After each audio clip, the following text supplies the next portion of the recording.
Victor Caldwell, billionaire hotel magnate, walked into his family's dining room with a grim expression.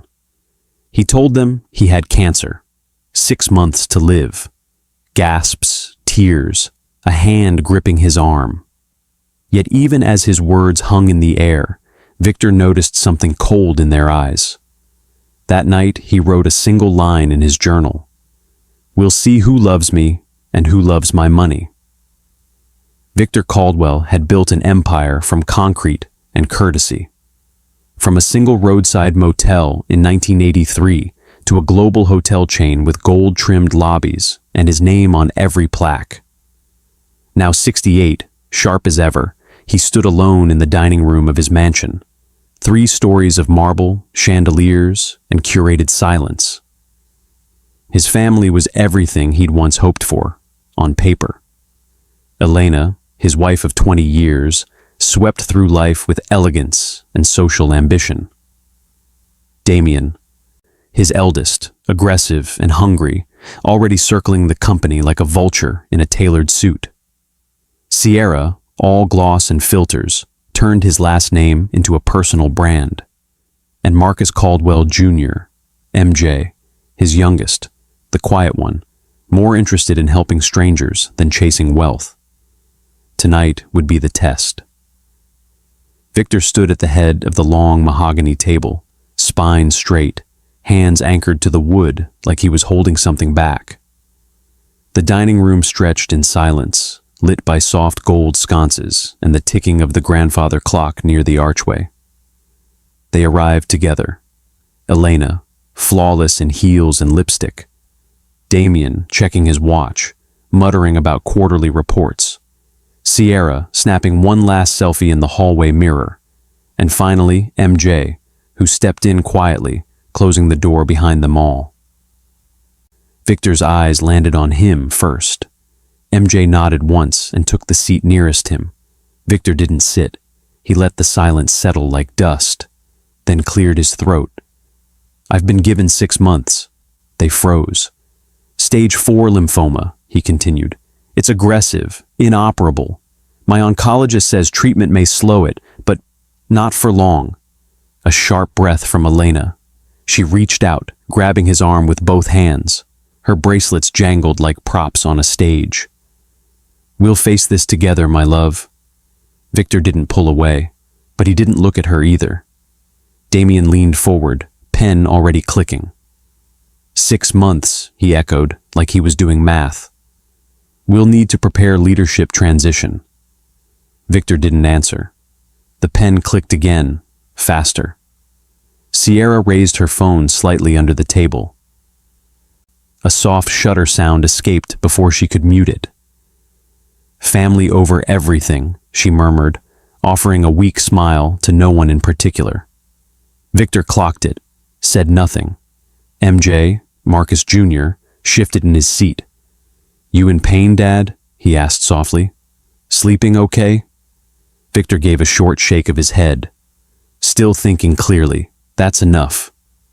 MJ rose anyway, walked to the sideboard, and returned with a cup of tea. Steam curled up gently as he placed it down. "Drink this, Dad. It'll settle you."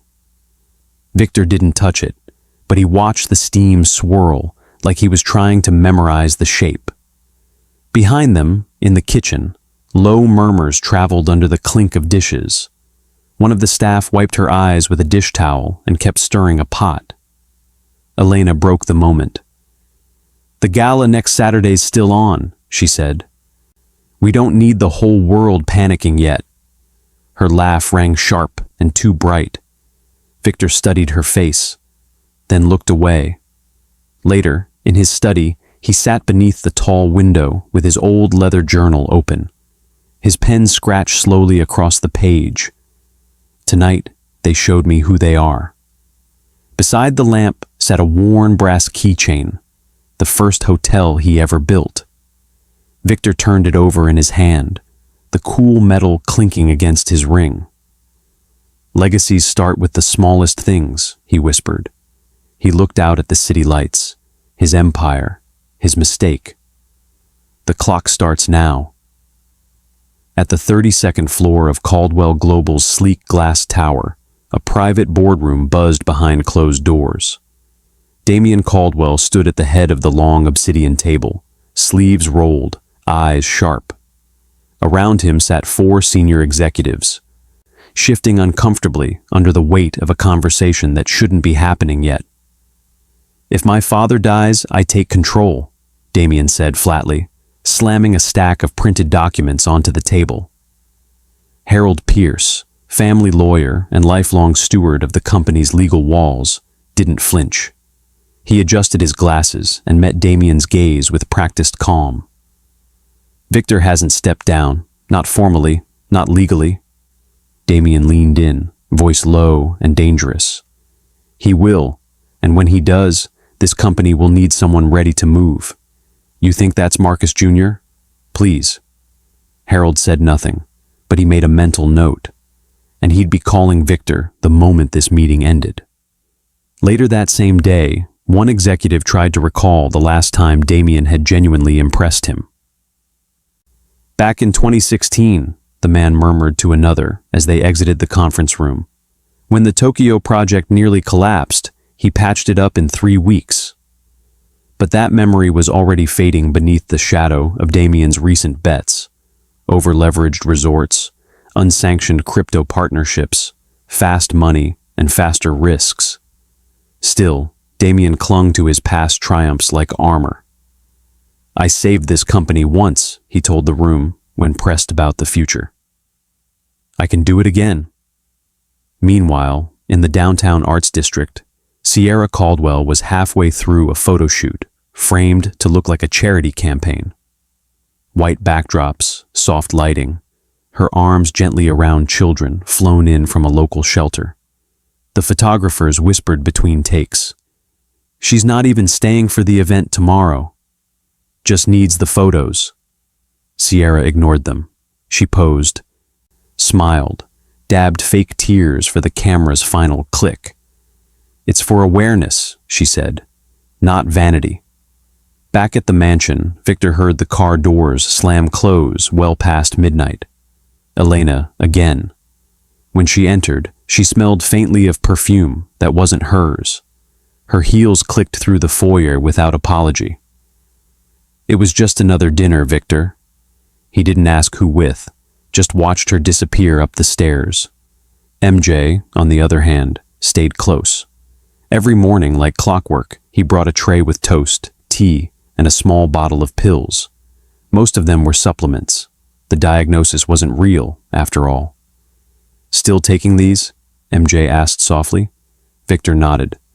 "Let the act continue." Down the hallway, Sierra's voice blared from her phone. She was live streaming again, this time in Victor's study. "My father's so strong," she told her followers. "He's fighting, and we're fighting with him." Victor, standing outside the half-open door, heard it all. She listed symptoms he didn't have, exaggerated doctors he never saw. He returned to his journal that night and wrote Sierra's name, added a small question mark beside it, then underlined it. Later, Harold arrived at the mansion with 2 thin files. "He's pushing hard," Harold said, laying out Damien's recent moves. "Trying to restructure the board, pressure the COO, and move funds behind your back." Victor, playing frail, coughed into a handkerchief. "Hold the line," he said. Harold nodded, sliding the files back into his briefcase. "They'll strip you bare if I don't." Alone that night, Victor lit the small desk lamp beside his leather chair. The journal lay open again. He flipped back to Damien's name, circled it twice, harder this time. "Ambition over blood," he wrote. "I expected no less." He closed the book slowly, the leather creaking under his fingers, then locked it in the drawer beside his chair. Outside, a wind picked up, brushing the windows of the mansion. Masks had begun to slip, and Victor was watching every crack. The morning sun filtered gently through the curtains of Victor's bedroom, catching dust motes mid-air. MJ nudged the door open with his shoulder, balancing a breakfast tray. On it sat a bowl of oatmeal, toast with jam, and a small glass of orange juice. Steam curled upward from the tea. Victor was already awake, propped up in bed with his arms crossed. "Not hungry," he muttered. MJ didn't blink. He set the tray down on the side table, pulled a chair close, and began to eat the oatmeal himself. "Then just keep me company," he said casually, spoon clinking gently against the ceramic bowl. Victor grunted, but the corner of his mouth twitched. It wasn't quite a smile, but it wasn't indifference either. Later that afternoon, MJ returned with a worn copy of Native Son. The spine was cracked, pages yellowing. "You still remember this book?" he asked, thumbing through to a chapter Victor once quoted in a speech. Victor huffed. "Read it 100 times." MJ began anyway. His voice was steady, unhurried. Victor kept his gaze fixed out the window, feigning boredom, but his breathing slowed. Every now and then, MJ caught him glancing at the page. When the chapter ended, Victor said nothing, but he didn't ask him to stop either. That night, as MJ refilled his tea, Victor suddenly snapped. "I don't need a babysitter," he barked, voice louder than usual. The teacup rattled on the saucer from the jolt. MJ didn't flinch. He simply refolded the blanket at the foot of the bed and sat down again, quiet. "Okay," MJ said, calmly, "but I'm not here as a nurse. I'm here as your son." Down the hall, the house staff whispered about what they saw daily. MJ arriving at sunrise, MJ wiping the old man's reading glasses, MJ replacing medicine trays none of the others touched. "He's the only one who comes in every day," one cook said to another. That evening, as the air cooled, Victor shifted under the covers. "You're shivering," MJ said. "It's nothing." Still, MJ gently pulled the blanket over his father's shoulders and smoothed it down. "Dad, you've done enough for me. Let me do this." Victor didn't argue. He stared at the ceiling as the rustle of linen settled into silence. Near midnight, MJ found Victor awake, sitting on the edge of the bed, lost in thought.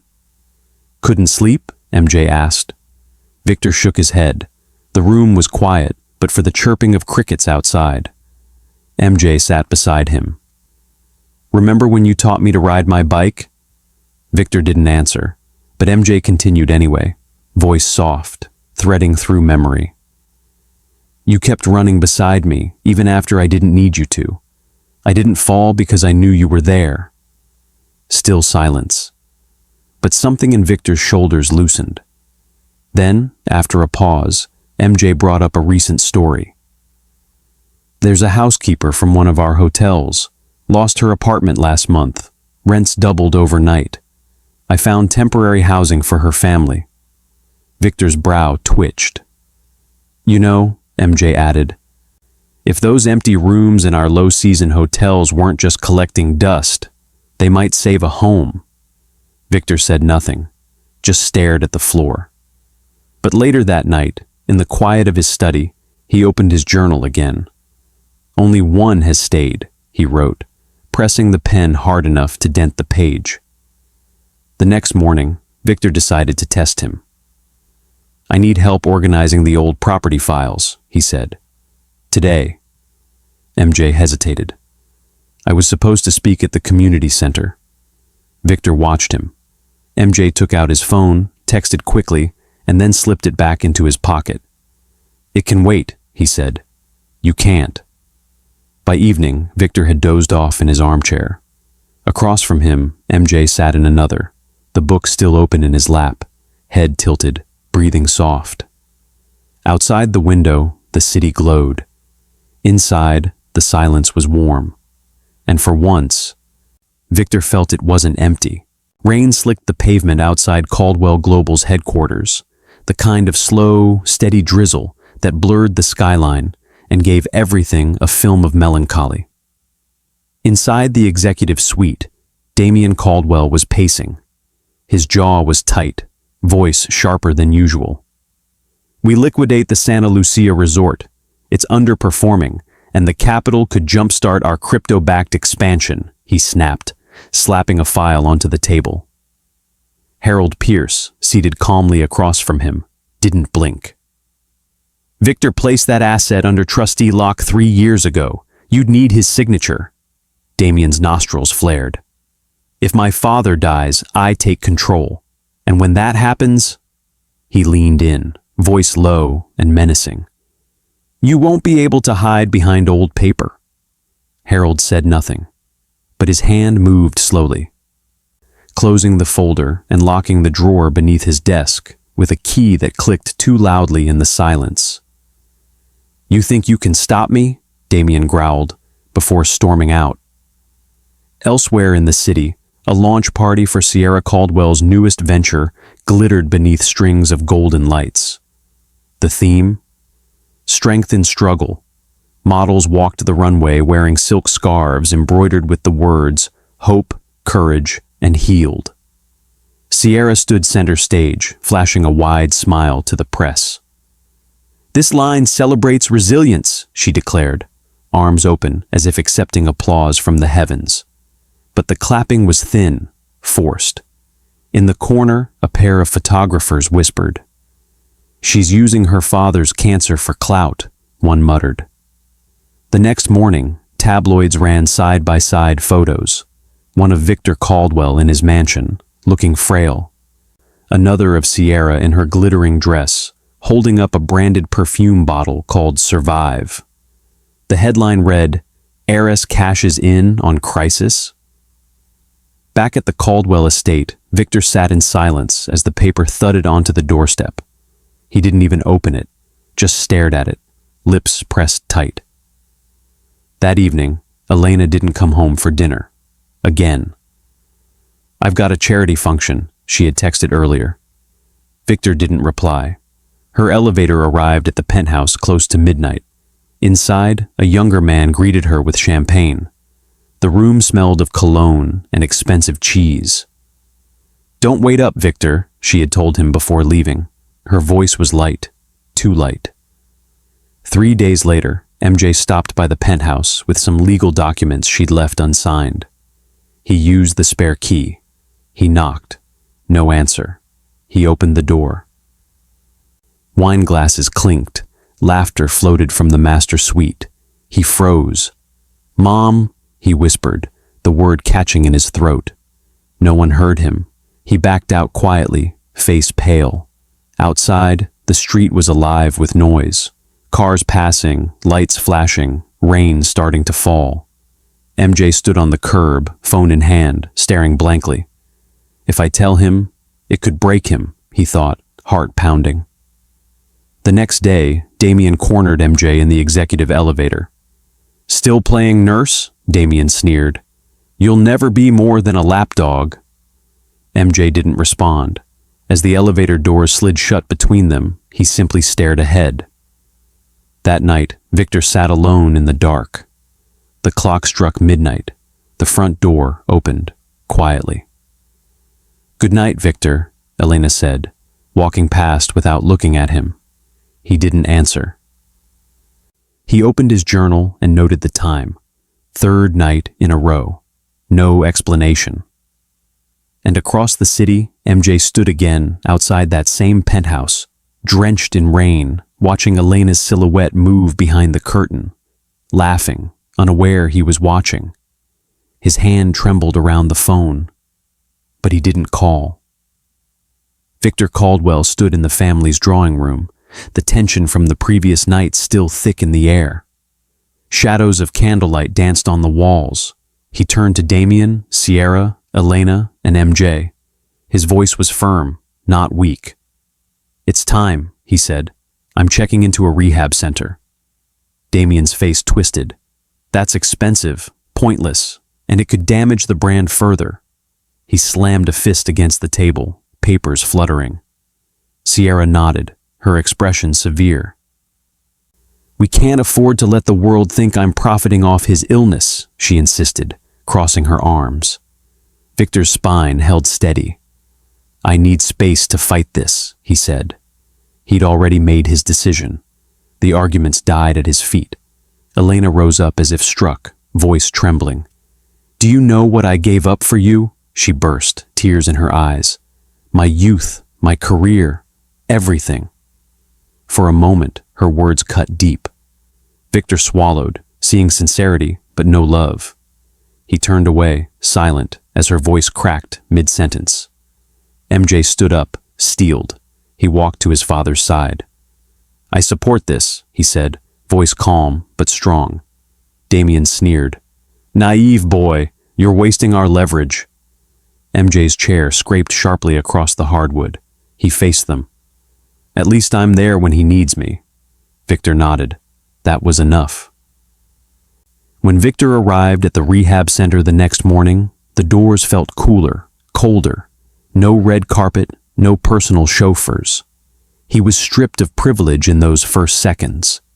They strapped a hospital wristband around his arm. The snap felt final, sharp. He swallowed as it clicked shut. Inside, nurses greeted him with professional warmth. One offered him water. Another asked about his comfort level. He looked around. Clean floors, fluorescent lights, equipment.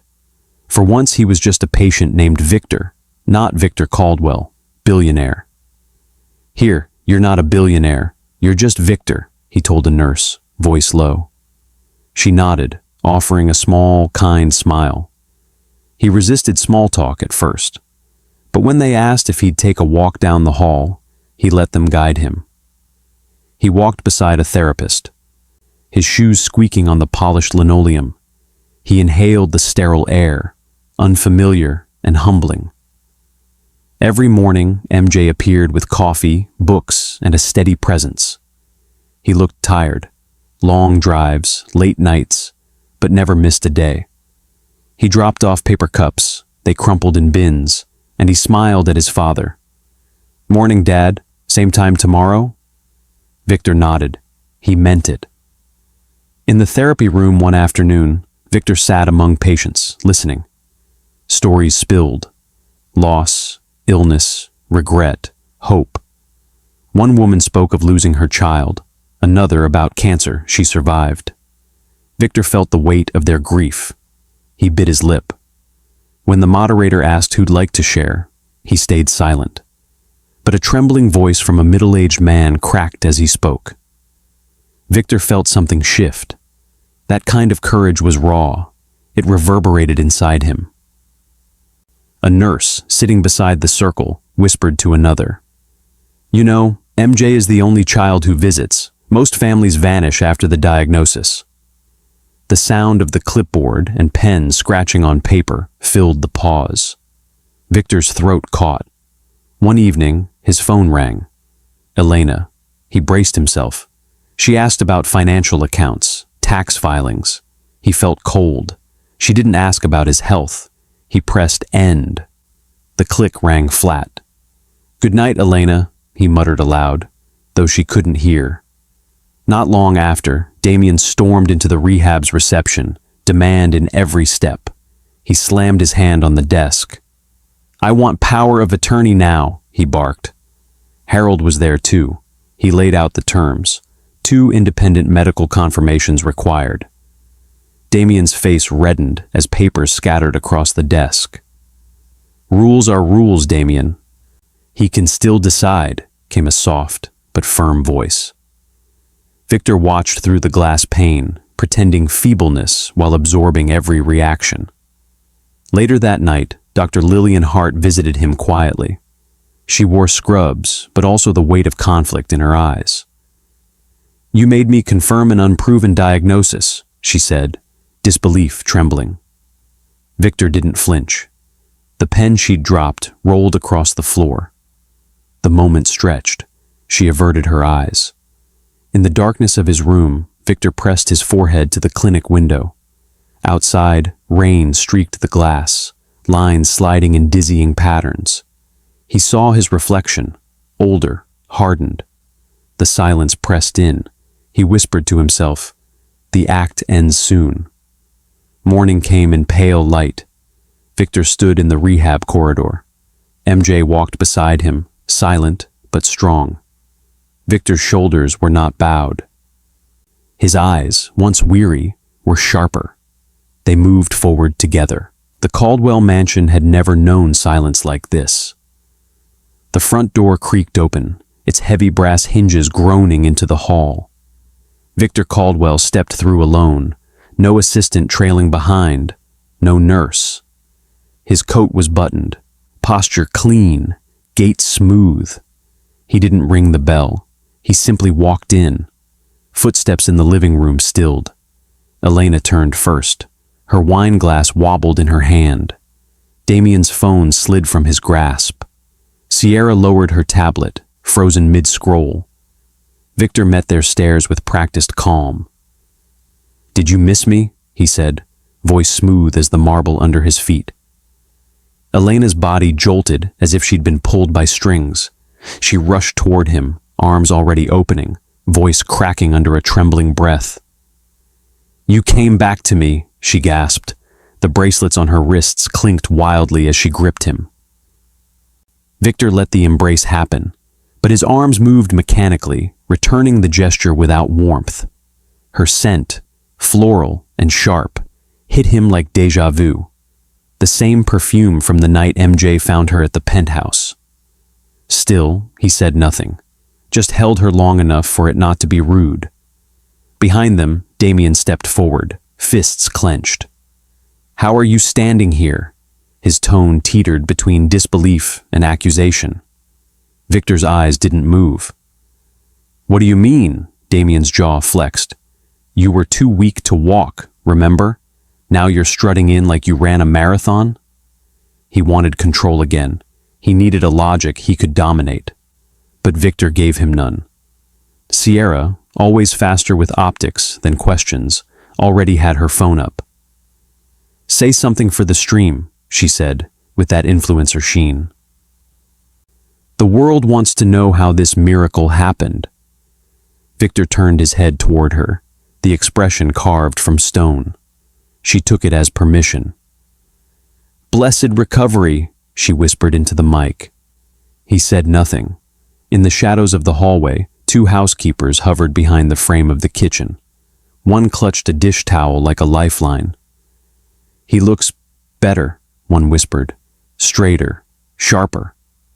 MJ wasn't downstairs. He was in his room, coffee in hand, eyes lost in the rain streaking down the window. The spoon in his mug rattled with his tapping thumb. His mind had returned to the shelter program he once dropped out of.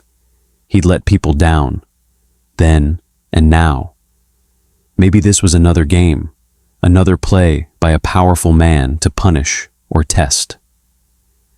But he'd made his choice when Victor first whispered, "Hold the line." "I backed out once," MJ murmured to himself. "I can't do it again." Downstairs, Victor and Harold stood alone in the study. The door closed behind them like a seal.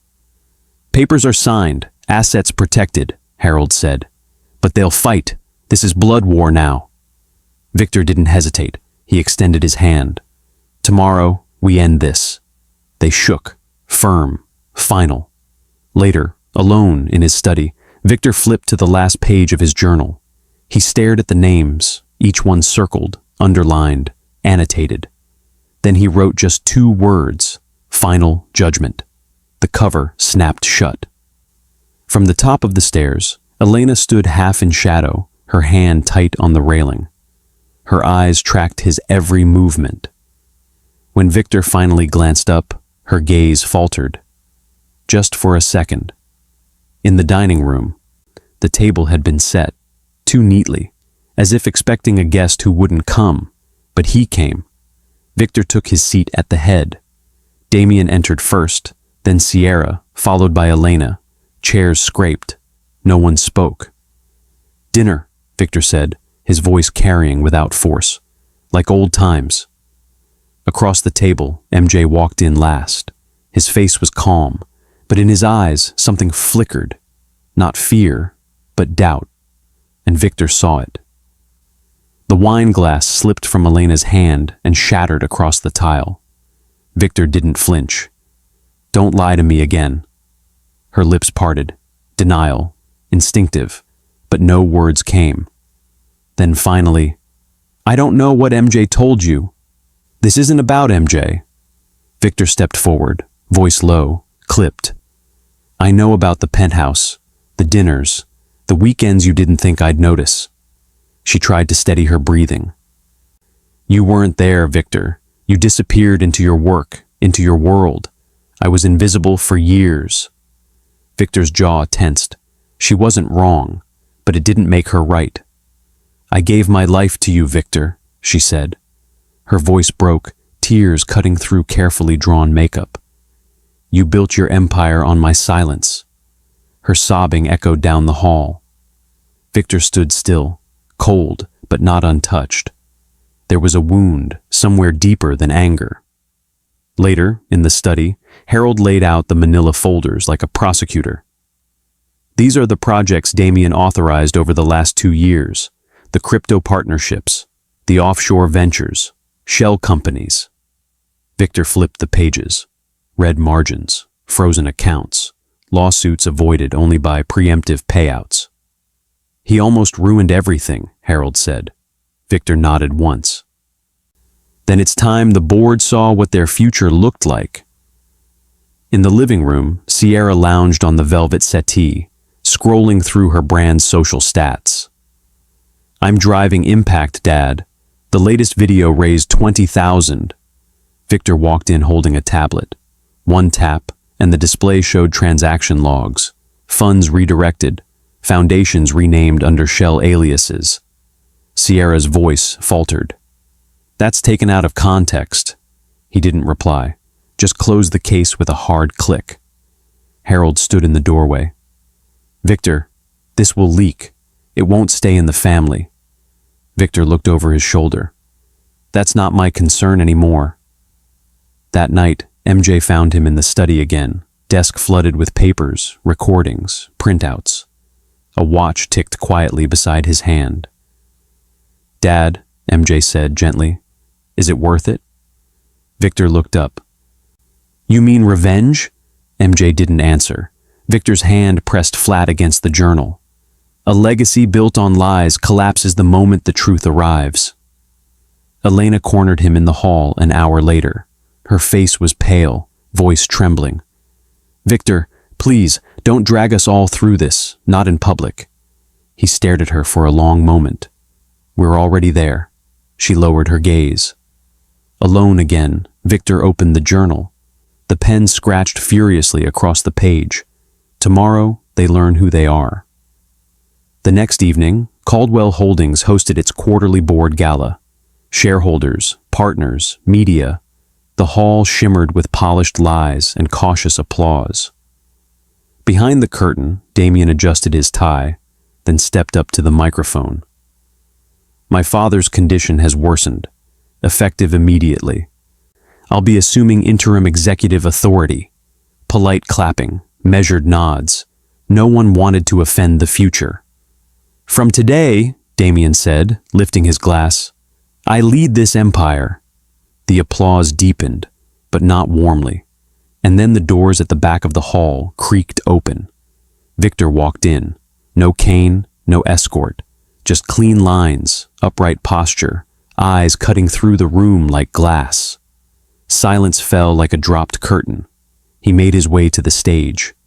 Damien backed a half step, the mic hanging awkwardly. "Not yet," Victor said, stepping into the spotlight. Every face turned toward him. Damien's twisted, from victory to confusion to pure rage. Victor stood tall, shoulders squared, journal in hand, and the room held its breath. The grand hall of Caldwell Holdings pulsed with unease. Rows of executives shifted in their seats beneath chandeliers that glittered like judging eyes. Waitstaff moved stiffly, as if caught in crossfire. At the front, Damien adjusted the microphone, a smirk tugging at his lips. "Growth," he said, voice echoing through the room, "requires courage, and as your new leader, I promise both." Scattered applause followed, polite, cautious. The air felt strained, like a bow pulled too far back. Behind the heavy double doors, silence broke. They swung open with a groan that cut through Damien's sentence like a blade. Victor Caldwell entered. No wheelchair, no hospital pallor, just black suit, polished shoes, and a gaze sharp enough to slice through falsehood. The murmurs began instantly, low and electric. "Not so fast," Victor said, his voice as crisp as frost. Damien's face drained. How the hell are you even here?" Victor walked past him without answering, stopping at the podium. He adjusted the mic. Feedback buzzed sharply, then faded. "My recovery is not your concern," Victor said. "My company is." The projector behind him flickered to life. Pages of contracts, investment summaries, and offshore account transfers illuminated the screen. "Let's talk about leadership." Gasps spread like static. Damien lunged toward the screen. "You manipulated those. That's fake." Victor raised a hand. "Your signature is right here." He clicked to a close-up. Damien's name, date, fund movement totaling millions. Security stepped between them as Damien surged forward again, shoes scraping against marble. "Sit down," someone muttered in the crowd, but Sierra stepped forward, voice trembling with polish. "While mistakes were made, I've always led with heart. My work, my campaigns, have saved lives." Victor didn't look at her, just tapped again. The screen changed to financial audit reports, ledgers, names, donations rerouted. Sierra's face paled. Posts from her page scrolled behind her, photos of children, overlays of fundraising banners, and next to them, line items for creative consulting and image strategy. "Empathy," Victor said, "is not a product to be sold." Sierra's voice cracked. "I didn't mean, Dad, please." Her sobs cracked through the mic. "Please don't do this." Victor turned away. From the side of the room, Harold cleared his throat nervously. "This could reach the press." Victor didn't flinch. Later that night, MJ found him again, backstage in the green room, lights low. "Is this justice?" MJ asked quietly, "or just revenge?" Victor looked up. A legacy built on lies collapses the moment the truth arrives. When the presentation ended, Elena rose from her seat and collapsed into another. She didn't speak at first. Her eyes were red, but her posture elegant, as always. "I gave you my youth," she whispered. "I gave you children. I built a home. Wasn't that loyalty?" Victor's jaw clenched. "You chose someone else. Now live with it." Her heels scraped across the floor as she was helped up and escorted toward the exit. She didn't fight, just kept walking. Harold stepped up next, holding a worn folder.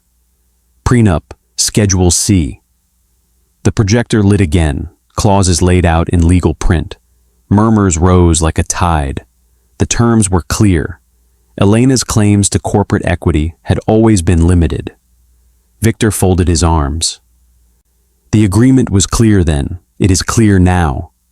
In the corner, Elena sank into a chair, eyes distant, lips trembling. No one reached for her. She whispered something, too low to hear. "I also lost a lot when I followed you." A camera clicked.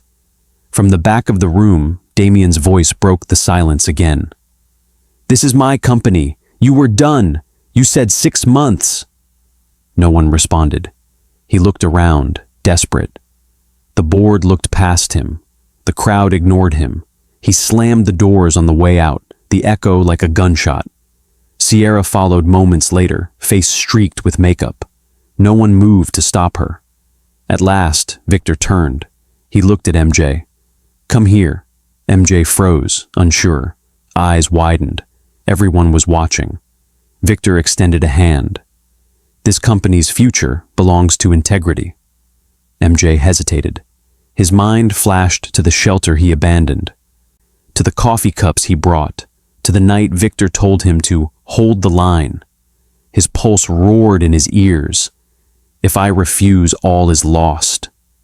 He stepped forward. Victor didn't smile, just opened his journal. He placed it in MJ's hands. The leather snapped shut with a quiet finality. Board members looked to each other, a beat of silence. Then applause began. One, then another, then a wave. It swelled, tipping past politeness into something real. MJ straightened his back. The journal felt heavy. He didn't know all its secrets, but he would carry them. Victor turned to the board. We proceed by the book, vote of leadership, next session. The chair, stunned, nodded. We'll call the vote. The gavel hit once. It echoed through the hall like thunder. MJ stood beside Victor. Cameras flashed. Directors leaned forward. Staff peeked in from the back. In the shadows, Elena stood still, watching. Beside her, Damien paced, teeth bared, hands clenched. Sierra had vanished. Victor didn't look back. The storm was done, and MJ now stood in its calm. 3 weeks later, MJ sat at the head of the boardroom table, the same one where his father once ruled in silence. The chair was too stiff. Or maybe he was. He glanced at the stack of notes in front of him, then at the blank faces circling the long glass table. Executives, old guard directors, fresh-faced partners, all waiting. Victor sat in the far back corner, arms folded. He hadn't said a word all morning. MJ cleared his throat, heart thudding against his ribs. We'll begin with Q4 performance, he started, voice dry. But first, a word about direction. One of the older directors leaned forward, eyebrows raised. Kindness, the man said flatly, won't save this company. The words hung, brittle. MJ froze. Every doubt clawed back to the surface. He looked down, not at his notes, but at the journal his father gave him. He flipped through the pages, slow at first, then faster. He found the lines he'd underlined 2 nights ago. A legacy without purpose is just furniture polished for ghosts. He straightened in his seat. We've been chasing prestige, stock spikes, market optics, MJ said, louder now. But we forgot who we built this for. He clicked the remote. The screen behind him lit up. A map, then a strategy. Caldwell Global would pilot a repurpose program, retrofitting underperforming resorts into affordable, eco-forward hotels with sliding-scale residency programs for housing insecure families. Executives shifted. One audibly exhaled. A few scoffed. It's too risky, one investor barked. Another frowned. You're throwing good money after a failing segment. MJ nodded once, then clicked again.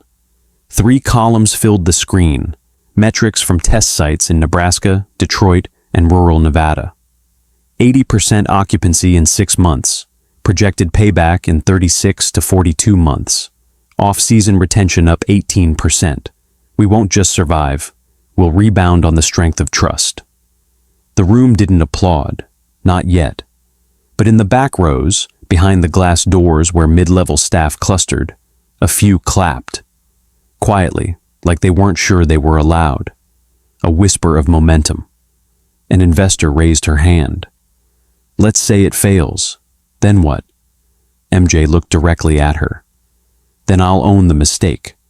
But I'd rather fail with integrity than coast on decay. Silence again. Victor remained unreadable. MJ's voice was steady now, rising against the silence. This company's legacy wasn't built on comfort. It was built on bets, calculated ones, bets on people. Victor still said nothing, but his lips curved, barely, a silent nod. You passed the last test, he said, low but clear. MJ blinked. He hadn't expected the praise to sting as much as it soothed, because now he understood. It wasn't about kindness. It had never been. It was about vision. The vote was called. The gavel struck once.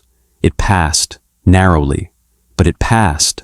Murmurs gave way to a spreading round of applause, this time less out of politeness, more out of cautious respect. Victor stood as they clapped. Across the building, in a quiet glass-walled suite, Elena watched the news feed scroll across the bottom of a muted screen.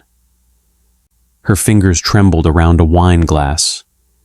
"He's his father's son," she said, bitterly. A tear traced down her cheek, unchecked. No one was there to see it. Damien and Sierra were already off-grid, one hiding behind fake names in tech retreats, the other attempting a lukewarm influencer rebrand that wasn't catching. Their names no longer appeared in Caldwell correspondence. After the boardroom cleared, MJ stayed seated, alone now, the city behind him. Victor stepped forward. In his palm, the old hotel keychain glinted under the overhead lights. It clicked softly as he placed it into MJ's hand. "I carried this long enough," he said. MJ didn't speak, just closed his fingers around the cool metal. Victor turned and walked out of the boardroom without looking back. He didn't have to. MJ pocketed the key, then stood and walked to the podium as the press filed in. Cameras flashed, directors turned, staff watched through the windows. MJ stood tall, no notes this time, no shaking, just vision. "Now it's truly yours," Victor murmured in the hallway, unheard. "My work is done." The door shut behind him with a soft thud, and MJ faced forward, steady, composed, as Caldwell Global entered a new chapter. The final image, MJ at the podium, calm and visionary, leading Caldwell Global into a new era. The end. What would you have done if you were MJ? Loyalty tested, truth burning in your hands, the whole legacy on your shoulders. Every family hides fractures, but healing? That takes a different kind of strength. If you've ever had to stand up, speak out, or rebuild something others tried to tear down, drop your story in the comments. You're not alone. And if this story made you pause, if it stirred something honest, don't let it fade. Please comment 1 if you liked the video, comment 0 if you didn't, and feel free to share why so I can keep improving the content for you. Hit subscribe so you don't miss the next story, and share this with someone who needs to hear it today. Your support means more than you know.